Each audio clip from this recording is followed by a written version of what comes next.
Okay, this is an actual stoichiometric problem. So up until this point, we've been doing a lot of factor labeling, factor label method, dimensional analysis, sometimes it's referred to.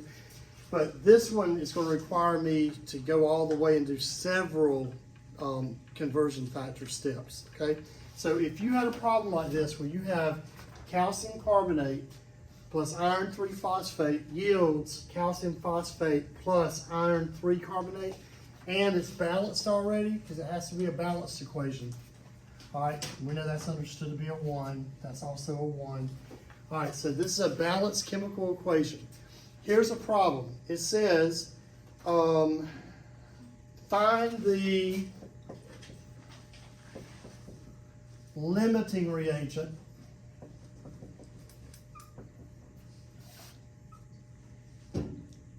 if given 100 grams of calcium carbonate and 45 grams of iron 3 phosphate. So we got, there we go. So that would be our problem. All right. If we have this kind of a setup, we know we got 2 different reagents. So I like to go back and just write above each one because it just helps me to keep things clear. Oh, I'm starting with 100 grams of this, and I'm starting with 45 grams of that. And I want to know, an actual problem says, let's just say that the question is, find the limiting reagent. That means how much maximum product can be made. So if it tells you, let's say it's asking specifically how much of this can be made, all right? Specifically, I'm not even gonna look at that, I'm just saying how much of that can be made. All right, one of these will be your limited, there's always a limiting reagent, the thing that runs out first. When that runs out, the reaction can't go any further, right? So that means that whichever reaction or reagent gives the least amount of product, that's your LR. And then the other reagent is going to be in excess, okay? So we start out the same as always. You start by writing down what's given, and it has this many grams of calcium carbonate. Now, we're going to have to do this twice. If there's 2 reagents, just know you're going to have to do this whole process twice. All right. The first step is to always convert. If you start with grams, you got to convert to moles, okay? If it started out by telling you the number of moles, then you could jump right into a mole-to-mole ratio. You'd cut out a step. But in this case, the first step is to convert grams to moles. So I've got to calculate how many grams of CaCO3 are in 1 mole of CaCO3, all right? So in order to do that, I'm going to look at my periodic table. And for our purposes, I said just round the masses up, and we'll assume that's the isotope we're speaking of. So I'm going to add 1 calcium, 1 carbon, and 3 oxygens together. All right? So if I look on the periodic table, calcium has a mass of 40 grams. And carbon is a mass of 12. And oxygen is a mass of 16, but I've got 3 of them, okay? So if you got to add every single atom up. You got to do an atom count, all right? So if you add them all up, you should get 48 plus 12 plus 40, which I get to be 100 grams, all right? Now, I want to go back and just double check. So I'm going to say 40 plus 12 plus 16 times 3, and indeed I get 100.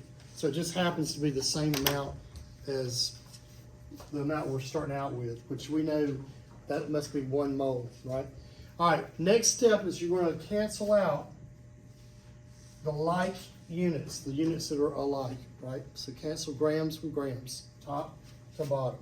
That's understood to be over the number 1, so you don't have to write a 1 underneath. All right, the next step is we're going to do a mole-to-mole ratio. And since I'm being asked to find the limiting reagent based on that product, I'm going to say 3 moles of calcium carbonate. Now where's that 3 come from? It comes from my coefficient. 3 moles of this to every 1 mole of that. So that's my mole to mole ratio. All right, PO42. Now I can cancel moles of calcium carbonate. All right, and then your last step, and we're going to go back over this in a second, is to convert back to grams. So I'm going to take moles of calcium phosphate and convert it back to grams. And thank goodness this last step for both process equations is going to be identical. So that helps you. You don't have to do it. You know, it becomes tedious after a while. All right. In order to know how many grams are in 1 mole of calcium phosphate, I have to add 3 calciums, and calcium has a mass of 40. And I have to add 2 phosphoruses, and phosphorus has a mass of 31. And then I have to add 8 oxygens, and each oxygen is 16 grams. So I'm getting 310 grams for the molecular weight of calcium phosphate. And again, I would always recommend do it twice at least.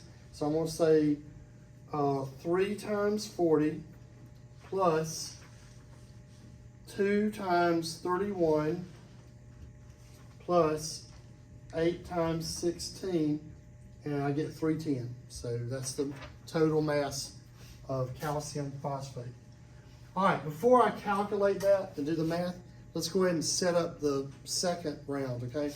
So I'm told, what if I had 45 grams of this molecule, which is iron 3 phosphate. All right, grams, we go on the bottom. And notice how I'm putting the whole label. I'm not taking any shortcuts. I'm writing everything out, okay?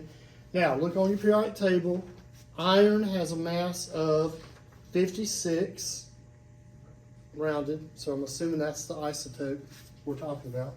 Plus, phosphorus is 31, plus 4 times 16 grams for oxygen, and I get 151 grams in 1 mole. All right? The next step is going to be another mole to mole ratio. This time it's 2 moles of iron 3 phosphate to 1 mole of calcium phosphate. So notice how I got the numbers here, why they changed, because I have 2 moles as a coefficient, 2 to 1 now. It was a 3 to 1, now it's a 2 to mole ratio. Now, again, this last step, assuming you did this part correctly, it's always going to be identical, okay? Because I want to go from 1 mole of calcium phosphate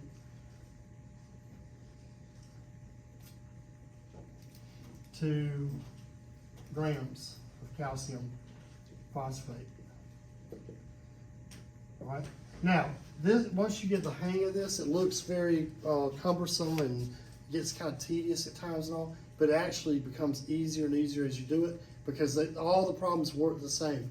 What did we do with all this? Well, we had to do 2 procedures because we have 2 reagents. If we had 3 reagents, we'd have to do this process 3 times. If we had 4 reagents, we'd have to do it 4 times before we get our answer. All right? But how do we start? We always start by writing the given amount for every reagent. Then we convert grams to moles, mole to mole ratio, and convert moles back to grams. So it's really not difficult, it's just involved, right? So you got 3 different conversion factors.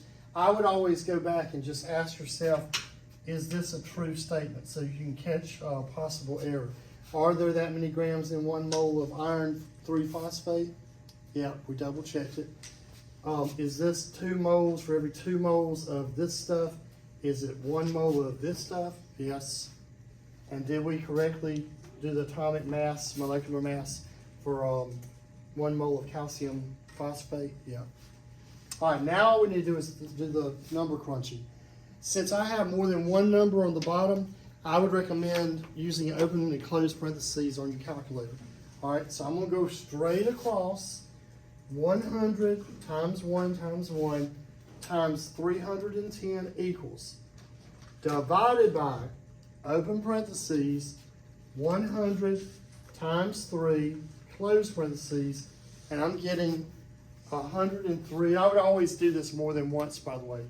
103.3 grams of calcium phosphate. And again, do it more than one time just to make sure that you haven't hit something incorrectly. All right. Next, I'm going to do 45 times 310, because I don't need to say times 1 equals, divided by, open parentheses, 151 times 2, close parentheses, equals, and I get 46.2 grams of calcium 3 phosphate. All right. So, which one of these reagents, calcium carbonate or iron phosphate, makes the least amount of product? All right. It would be the iron phosphate is my LR, my limiting reagent. Now, don't make the error of thinking in your mind, oh, the limiting reagent is always going to be whichever one you start out with, the least total amount. It's not always that way. Sometimes you can have a lower number here, and it's the one that's in excess. It just depends on the chemical, okay? So if this one is limiting reagent, this one is said to be in excess, or we can just abbreviate it IN-XS, okay? Excess. So in excess here, limiting reagent there. Once we make 46 grams of calcium phosphate, it doesn't matter if we had started with a trillion grams of the calcium carbonate. It doesn't matter how much we have, because once 46 grams of this stuff gets made, it's over. The other thing's just extra, okay? So that's how you do a typical stoichiometric problem. So again, just remember, we started with whatever's given in grams, convert it to moles.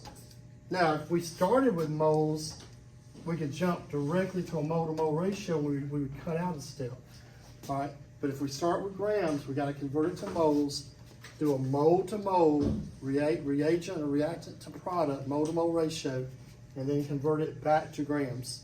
And that is all that you do over and over and over and over.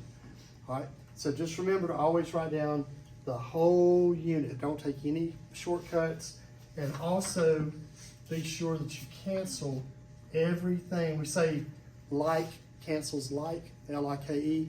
So the like units, identical units, cancel identical units. Cancel, cancel, cancel, and then I like to circle whatever I'm left with when I want to find. So, and there you have it, stoichiometry.